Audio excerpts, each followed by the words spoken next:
Consider this paradox. Patrick Rothfuss's The Name of the Wind contains some of the most lauded prose in modern fantasy, yet a persistent critique is its lack of narrative momentum. How is this possible?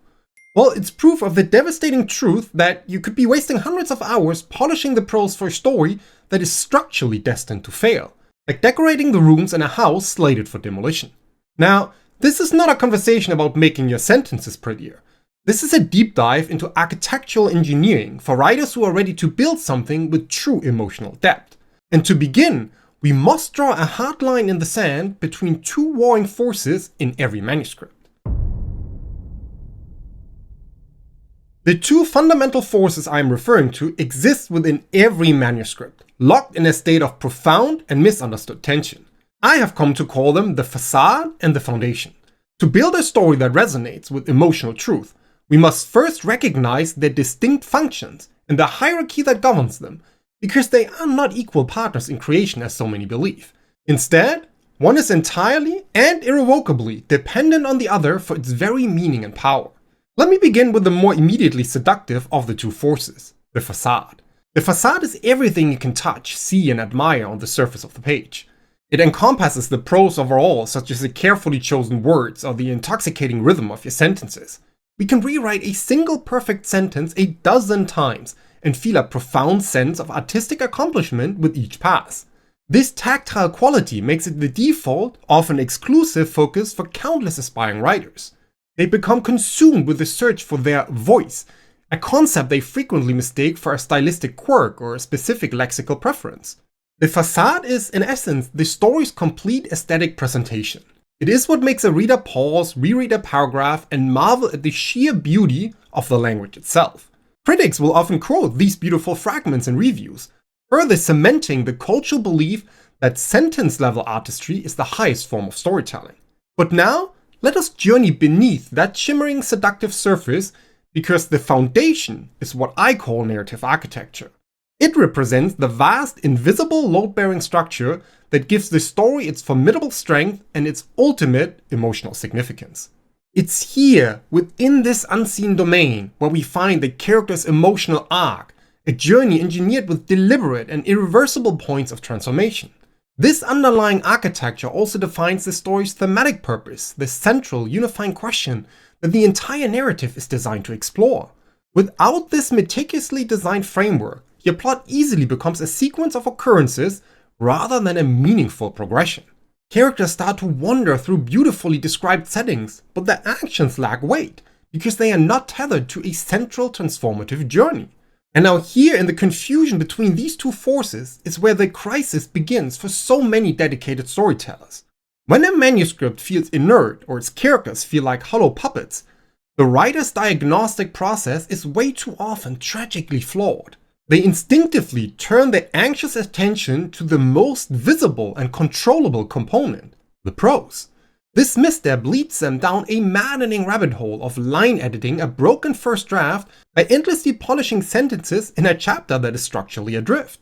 But every single hour spent perfecting a poetic description in a scene that serves no causal purpose is an hour tragically wasted. Truly lifeless prose is rarely the result of a limited vocabulary or a poor grasp of grammar. Instead, it is most often the direct, unavoidable consequence of a story that possesses no architectural engine to drive it forward. The words on the page feel utterly flat because they are describing nothing of genuine consequence.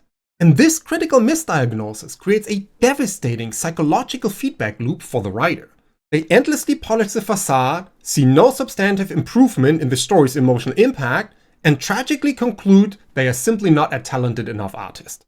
Eventually, they abandon the project, utterly convinced of a personal innate failing, never once realizing that the story was always doomed to fall, regardless of their talent as a writer. Now, as a quick side note here, if my content has been helpful to you at all so far, and you want to support the channel and help shape its future, keeping the videos free from third-party sponsorships, then consider joining the new Tale Tinkerers Council here on YouTube. You can find out more via the join button below. Moving on, this pervasive obsession with the facade is not an accidental phenomenon.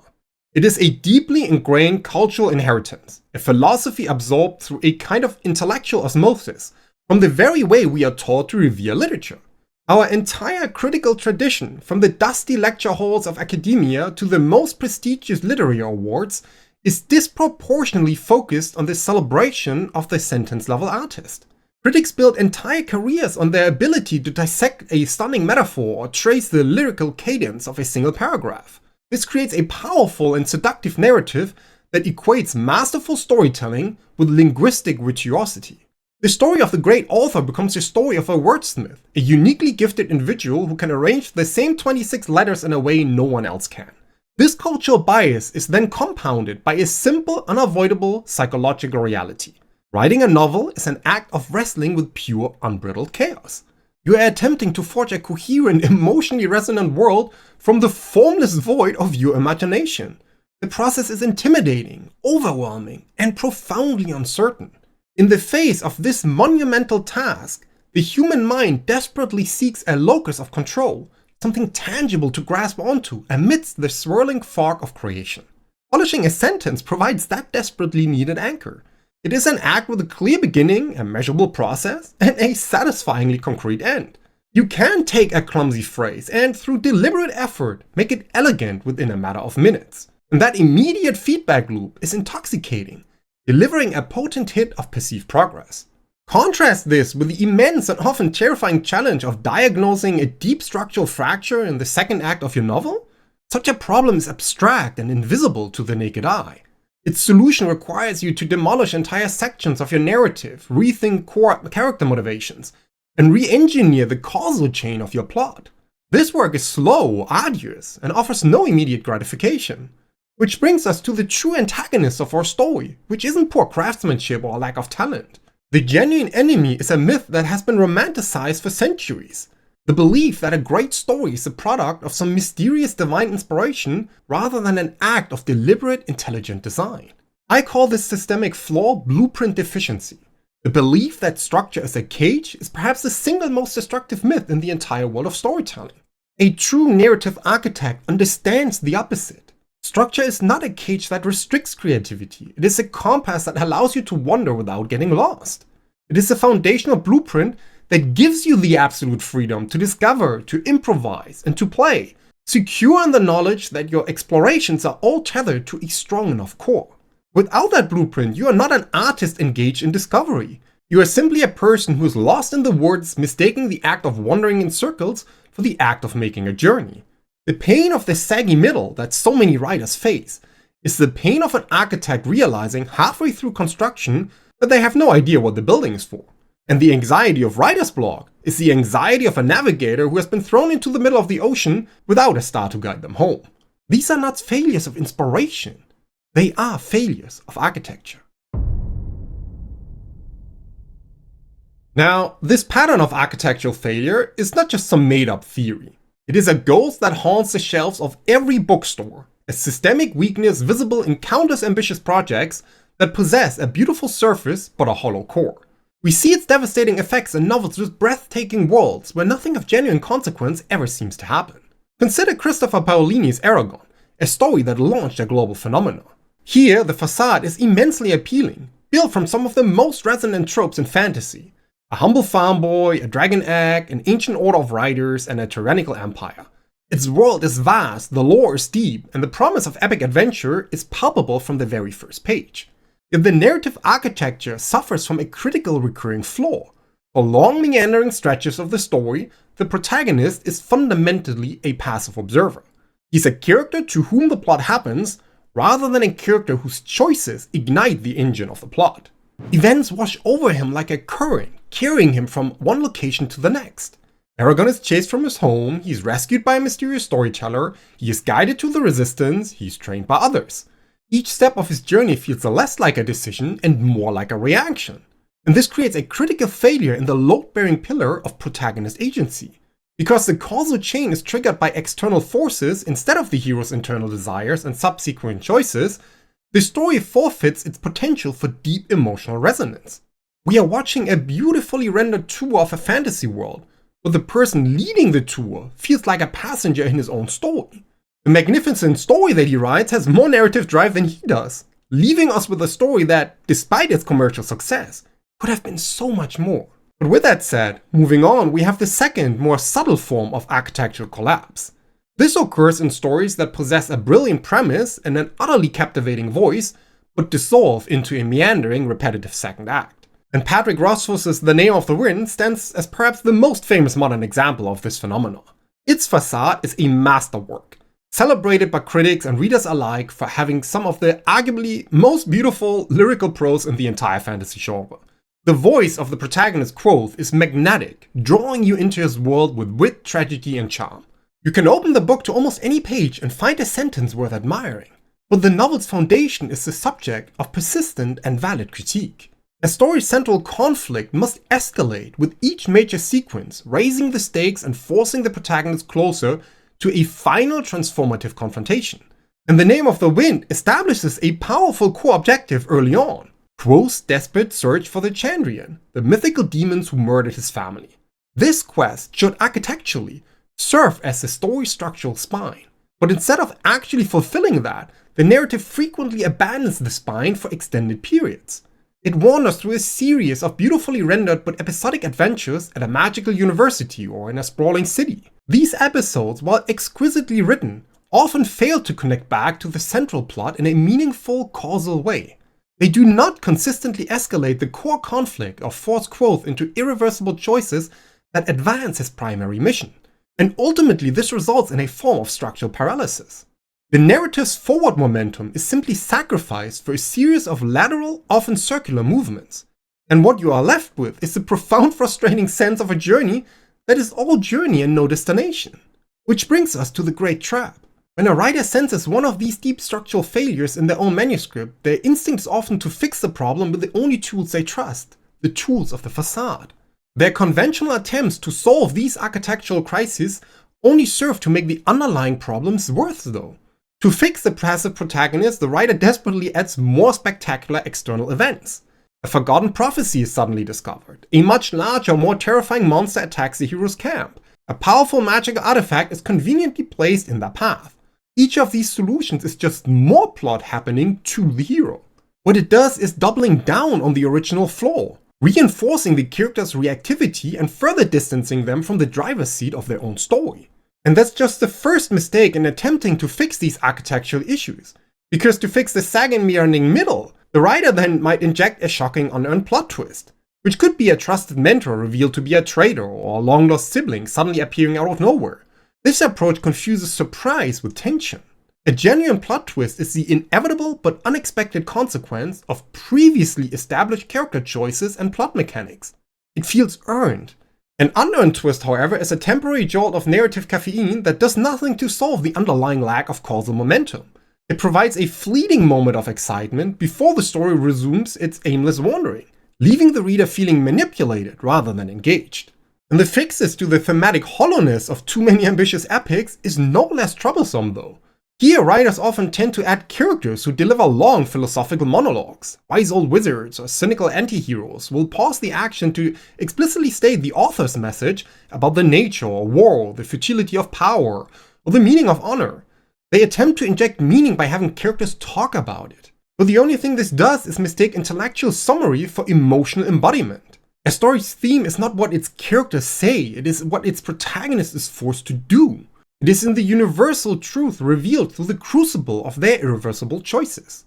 These monologues, on the other hand, are the narrative equivalent of a museum plaque next to a painting. They tell you what you're supposed to feel instead of allowing the art itself to make you feel it.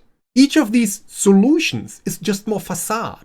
It is adding more decoration in the desperate futile hope that it will distract from the fact that the building has no structural integrity. And it almost never works. Now, let me be unequivocally clear here. The deep, instinctual desire to create beauty through prose is not a weakness. It is, in fact, a noble and absolutely necessary impulse that lies at the heart of all great art. A story's architecture provides its unshakable strength, yes, yet its facade delivers so much of its immediate and visceral pleasure. So my goal here is not to advocate for the abandonment of artistry in favor of cold, dispassionate mechanics. That would be a tragic and foolish exchange, replacing one form of imbalance with another.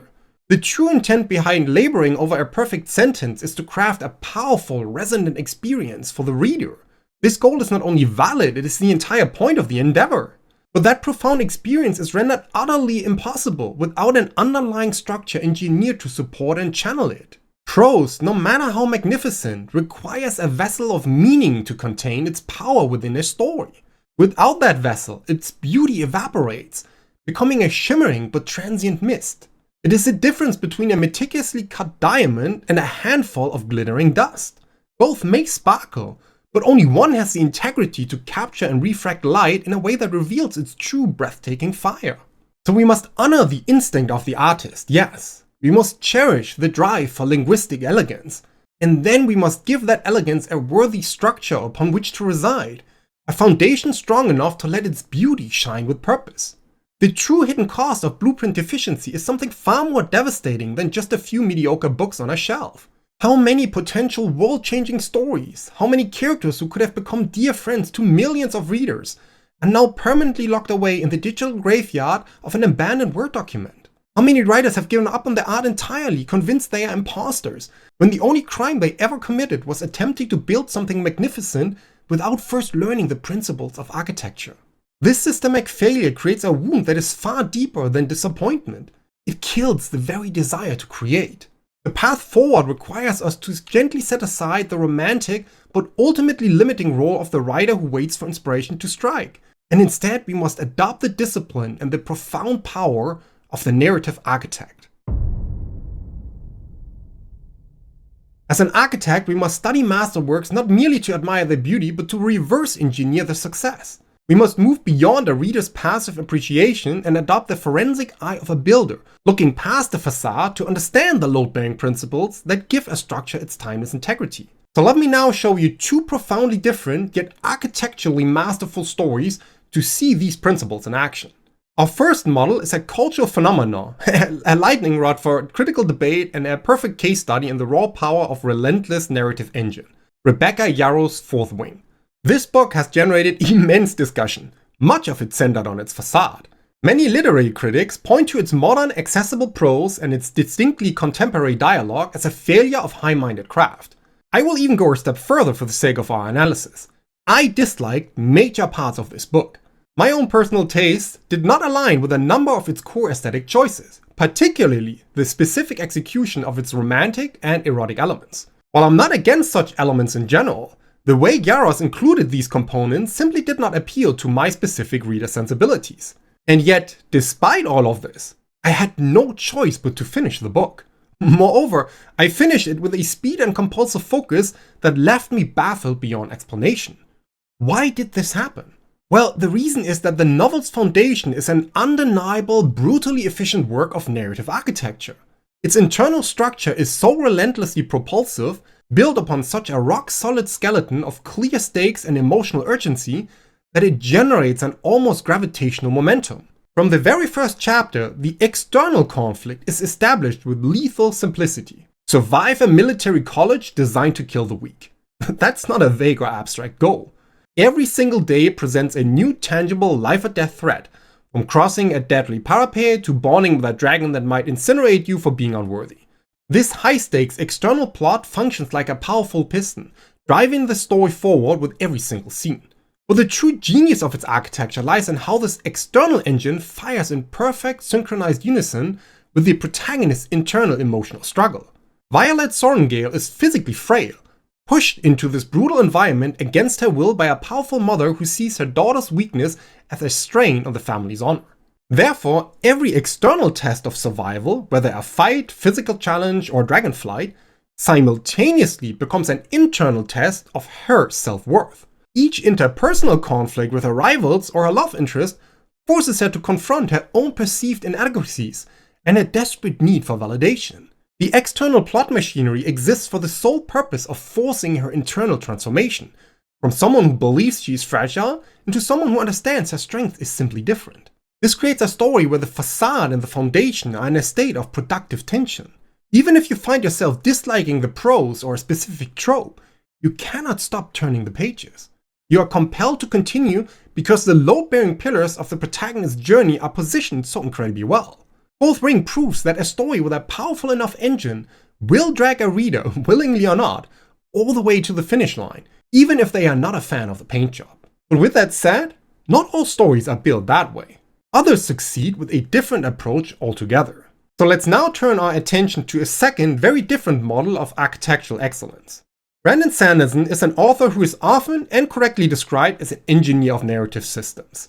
Now, whether you like or dislike his writing in general, Sanderson's novel Mistborn: The Final Empire serves as a masterclass in how to construct a story where every single component is integrated into a single cohesive and deeply resonant machine. In this story, the external conflict is grand and epic in scale. A group of thieves attempt the impossible task of overthrowing the immortal all-powerful God King of their dystopian world. This plot provides a clear objective, immense stakes, and a constant source of propulsive action. Yet what elevates the story from a simple heist narrative to a work of profound emotional depth is the way this external conflict is rendered absolutely inseparable from the internal conflict of its protagonist Vin. Vin is a street urchin who has survived a life of profound abuse and betrayal, which led to a personality of trusting no one. Her core internal flaw is a deeply ingrained trauma, which has taught her that to trust is to be hurt, and to love is to be abandoned. Sanderson's architectural brilliance is in designing a plot where every external step required to overthrow the Lord Ruler is simultaneously a step that forces Vin to confront this internal wound.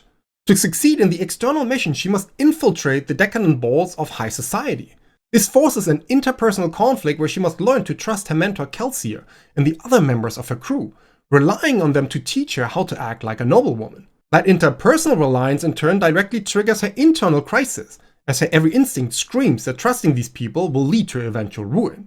Later, when she must fight a terrifying Steel Inquisitor, the external battle for survival is mirrored by an internal battle to accept her own power and belief in Kelsier's faith in her. Every single major plot point is a challenge with two faces, one external and one internal.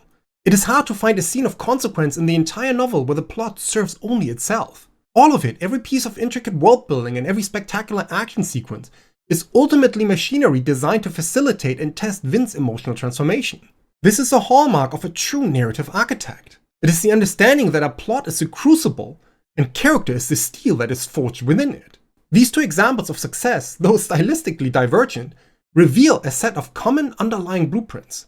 From them, we can distill 5 foundational architectural principles that allow you to move from being a hopeful writer to a confident narrative architect. And our first principle is to find the heart before you pour the foundation. Before any structure can be built, the architect must know what the building is for and why it matters. In storytelling, this means excavating the raw, intuitive, emotional energy of your idea before you ever attempt to impose logic or plot upon it.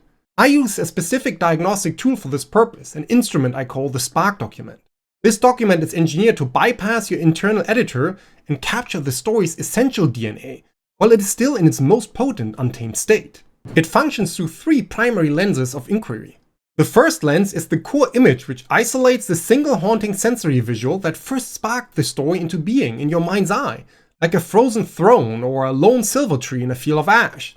Through the second lens, we then find the primary character voice by journaling freely and without filter from the protagonist's point of view, discovering their unique tone, their biases, and their worldview. Finally, the third lens excavates the deep thematic questions the narrative is designed to wrestle with, the profound what-ifs about morality, sacrifice, or meaning that give the story its soul. This process ensures that the foundation you are about to lay is built upon solid, resonant emotional ground. It is the architectural application of an old wisdom, reframed from write what you know to write what you feel. The second principle then dictates that you must engineer the emotional destination before the plot. A journey without a destination is just wandering. As a result, a plot that serves no deeper purpose is just a sequence of events. To avoid this, the architect must first define the absolute soul of the story, for which I use a tool called the story promise. That's not a summary of your plot yet, it's a thesis statement for your novel's meaning. It articulates the protagonist's emotional transformation and the universal truth that transformation reveals to the reader. A weak plot-focused statement might be, this is a story about a wizard searching for a lost spellbook. That tells us what happens, but it doesn't tell us why it matters. A strong story promise, however, sounds like this. This is a story about discovering that our true worth is found not in the validation we seek from others, but in the character we build when that validation is permanently out of reach. With this promise in place, you can ask a simple, powerful question of any new idea or scene. Does this serve the story promise? If it does, it belongs in the story. If it does not, it is a beautiful distraction that threatens the structural integrity of the whole. Moving on then, our third architectural principle is to construct the skeleton with a logline. Once you know the emotional core and the thematic destination, you need a structural spine to hold the narrative together. Many writers mistake the logline for a marketing tool, something you write after the book is finished to pitch to an agent.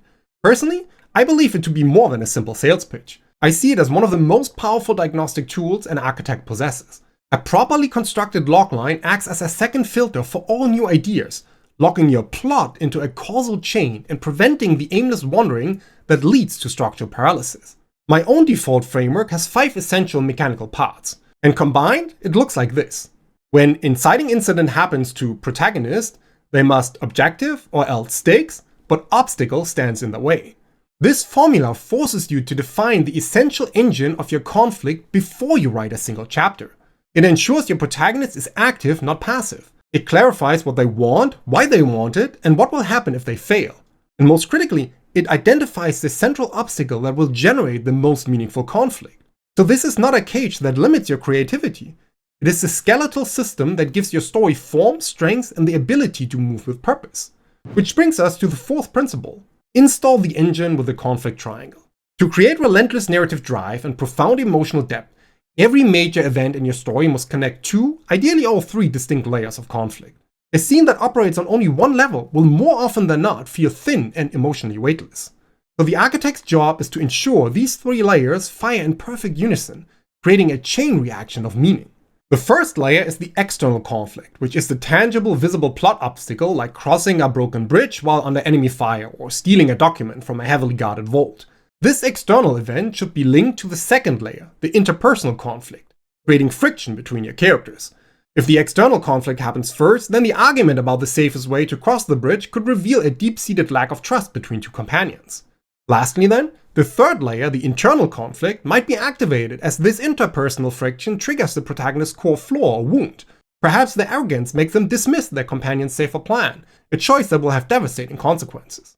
You see, when these 3 layers, external, interpersonal, and internal, are linked, the story develops a stunning 3-dimensional quality. Which brings us to the 5th and final foundational principle: to build your plot around irreversible choices, not random events. The true load-bearing pillars of your story, the ones that hold up the entire emotional weight of the narrative, are not the things that happen to your hero. They are the critical, transformative choices the hero is forced to make. I call these pillars the emotional waypoints. These are the non-negotiable moments of decision that prove a character's transformation over the course of the story. I typically focus on 5 distinct moments that, while always happening in sequential order, can occur at different times and places depending on the story. The first waypoint is the catalyst, the hero's first active choice to engage with the central conflict. Then comes the challenge, the first major test of the old beliefs against a new and difficult reality. Next is the crisis, the midpoint's point of no return, where they must choose between the initial goal and the evolving values. This is followed by the sacrifice, the all is lost moment, where they must give up something precious, their ego, their ambition, or maybe their safety, in order to move forward. And finally, we have the transformation, the climactic proof of their change, where they face the ultimate test and make a choice their old self never could have made. Your entire plot then is simply the machinery required to bring your protagonist to these 5 specific crossroads. The events you create exist for one primary reason: to strip away the hero's armor and force them to make these agonizing, character-defining, and absolutely irreversible choices.